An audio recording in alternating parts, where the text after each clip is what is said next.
So mga paps, tayo nga po ay nandito sa Lancaster Avenue, no? So gawing Kawit Cavite na nga to mga papi. At nais ko lamang na pasyalan ulit itong Evo City, no? Check natin yung mall nila kasi nakikita ko nga parang napakalaki pala ng mall talaga dito ni Ayala, no mga paps. But anyways, sige, pasyal tayo sa Evo Avenue, daanan natin yung mall, and then bahala na kung anong makita natin doon mga paps. So dito nga po tayo dadaan sa may dyan sa harapan, sa may Toklong, San Sebastian Road. I-check na rin natin yung diversion road na karugtong nung nasa may Imus mga paps, yung sa may rotonda ng Imus, di ba? Dito kasi labas ng mga papi and naitampok na nga rin po natin yung sa may Imus ay halos tapos na nga, no? So yung alignment na ng Pakawit yung inaantay natin. And magandang nga po yun mga paps, no? Magandang alternate route din yun para sa mga truck na malalaki, no? So parang design kasi siya sa malalaking sasakyan mga papi, malapad yung kalsada yun ang ating pupuntahan ngayong araw na ito mga paps. And lately nga, no, kamakailan lang nagbukas nga po itong Navarro Bridge, no? So Navarro Alapan Bridge na nga po ang official name niya. So Friendship Bridge nga po yan ng Imus tsaka General Trias. So may isa pa nga po tayo inaabangan dyan naman po sa Malagasang to Navarro na bridge na wari ko tapos na rin yun, no? So yung rampa na siguro yung ayusin doon mga paps. So napakarami na nga po natin ng options sa connectivity ng Gentry at ng Imus. So ngayon naman, yung dito naman connectivity ng Imus to Kawit, no, sa may Centennial Highway or Antero Soriano Highway. So ito, dito na tayo sa Toklong San Sebastian Road. Kung maalala nyo nun makitid na itong kalsadang to, no? Pero ngayon ayos na nga mga paps.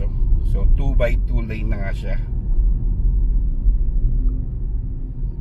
Naitabi na rin yung mga poste dito, no? So magandang alternate route nito mga paps, palabas ng Centennial Highway.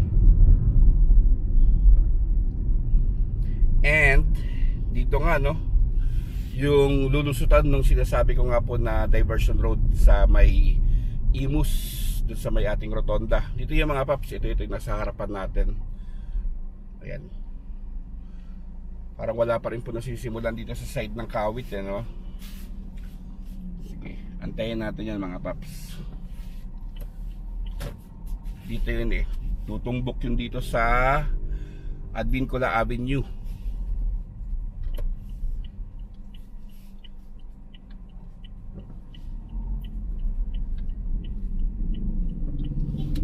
Yan, dito labas nun para dire-diretso na nga po tayo, no, from Imus going out dito sa Kawit sa may Advincula Avenue from Imus Boulevard. Then dire-diretso na nga po yan hanggang dyan sa Antero Soriano or yung Centennial Highway. So ito nga po yung part na to ng Evo City, no? Yan, kaliwat kanan mga paps. Under construction pa nga po yung development dyan. Pero yung part ng Evo Avenue, yun yung sa loob ng Evo City, ay nadadaanan na nga po ng publiko yun. So napakalaking development nga po ito ng Ayala Land mga papi. Kalimutan ko lang sukat niya pero malaki-laki ito. Ito, may earthworks na rin sa gawing kanan natin, no?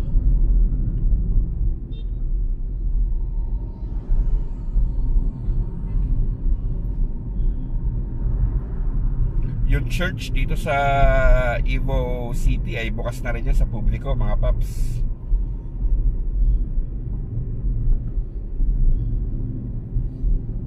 Mukhang maayos na yung kalsada dito sa Advincula Avenue ng Kawit.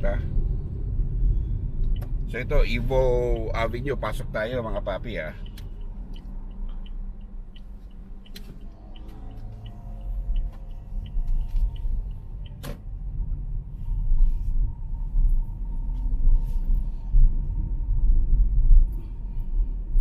Ito, so na vlog na rin natin ito mga paps ng opening nito. Itampok nga po natin to sa Facebook tsaka sa YouTube.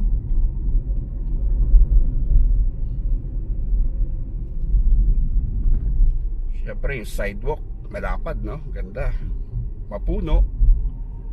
Datagpuan nga rin po dito yung SNR. Ano pa ba? Teka lang, tayo naliligaw. SNR. Ang alam ko dito rin yung itatayong Macro, mga papi, ano, kung di ako nagkakamali. Tapos may mga commercial building na rin dito. Yung church dito rin, no? So bukas na nga po yung mga yan, mga paps. I mean yung church, Our Lady of Mount Carmel pala ang tawag.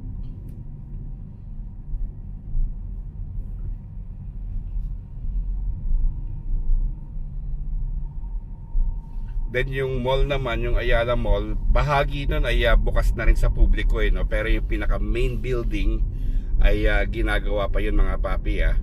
And kagandahan dito is mostly yung hinahanap natin kasi dahil sa init ng panahon ay covered yung mall, no? Yung air conditioned. Pero meron pa rin siya mga open areas or open spaces. So yun yung sa harapan natin, no? Yung Mount Carmel Church. Isang napakagandang simbahan, mga papi. Though hindi pa ako nakapagsimba dyan. And I guess may misa ngayon, parang ang dami nakapark eh.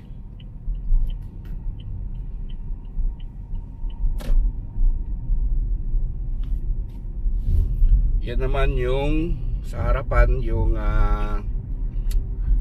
commercial building dito sa Evo City, no? Doon nasa kaliwa yung SNR.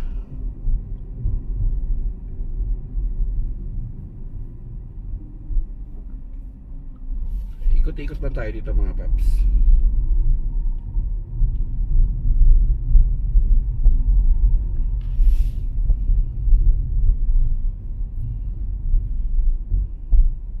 Ayun, buo na yung yung mall, no?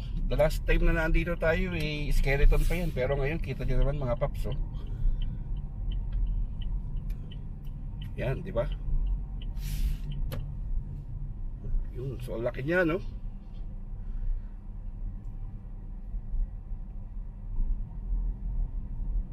So additional pasyalan na naman to sa atin sa Cavite, no? Bukod sa Vermosa na may Ayala Mall din.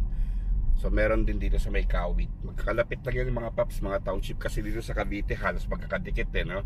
So Vermosa, Evo City, yan parehas na Ayala Development yan. Tapos ay meron pang River Park, no?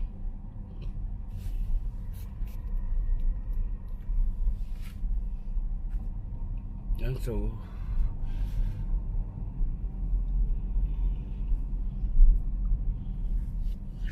and base sa design niya, no, para meron siyang malaking LED screen dito sa harapan, no.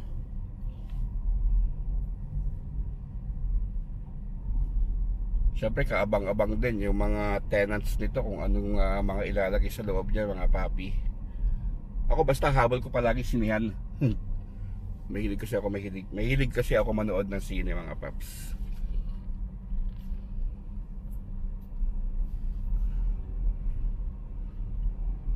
So yan.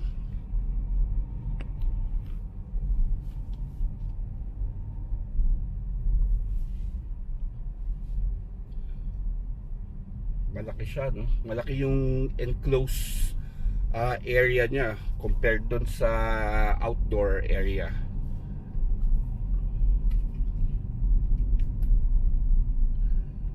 And then dito sa side na to, mukhang dito yung parang pinaka main area niya, yung main entrance, I mean.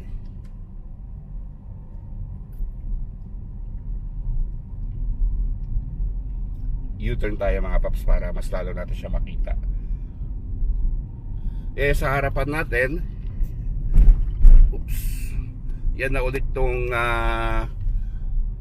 Advincula Avenue, no? So palabas yan ng Centennial Highway. U-turn tayo, mga paps,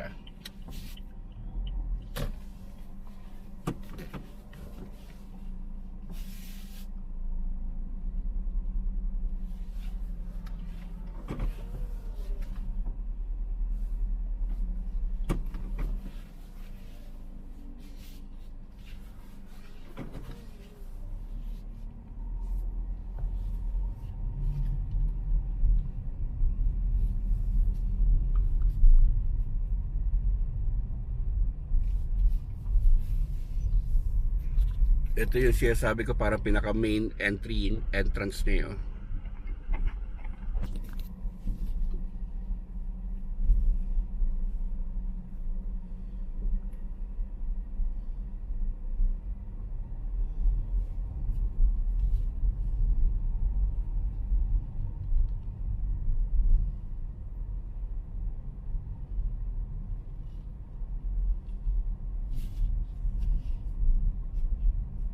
Para mas mauuna to kaysa sa SM Gentry.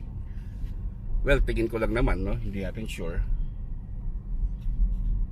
Doon kagandahan naman itong mall na ito ay yung open space niya ay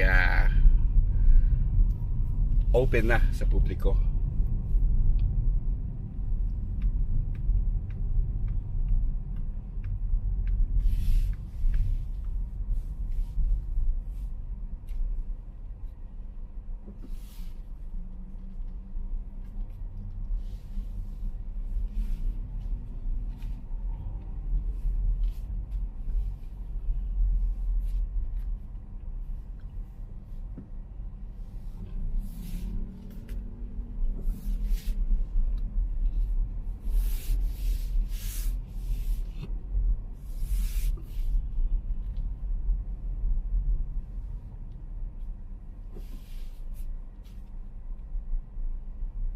Ito parking area to mga papi.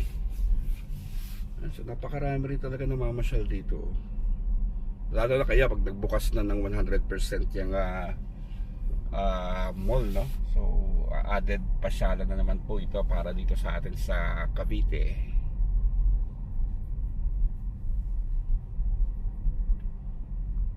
Ito, parking tayo dito mga paps. Katabing-katabi niya lang itong building ng for commercial yan mga paps eh. Sana mga ano no, mga BPO itatayo diyan. I'm sure may BPO talaga diyan ano. So additional trabaho nga po ito para sa atin dito sa Cavite, no? So sige, balikan ko kayo mga paps ah.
Left turn.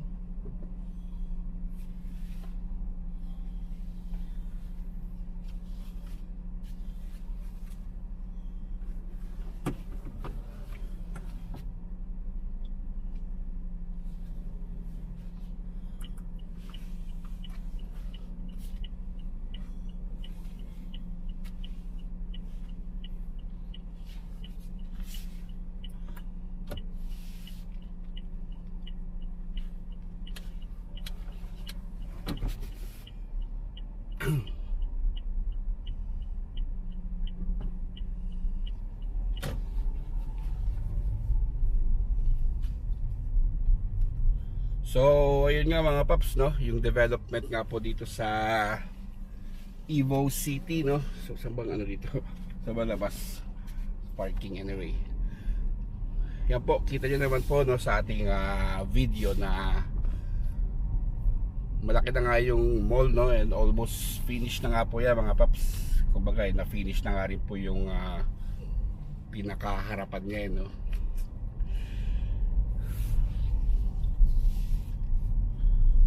So tulad nga po ng sabi ko, may additional options na naman po tayo dito sa atin sa Cavite para nga po sa ating mga pasyalan. And knowing Ayala, no, siguro ay malamang sa malamang maglalagay pa yan sila ng mga open parks dito sa Evo City, which is mas maganda nga naman talaga.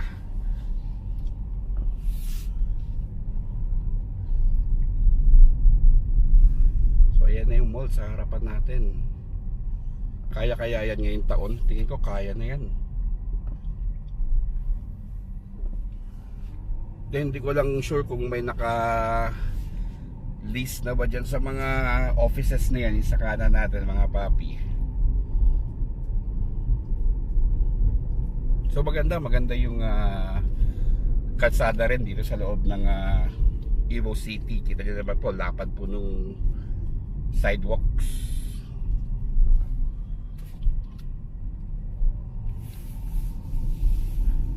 Then yung church.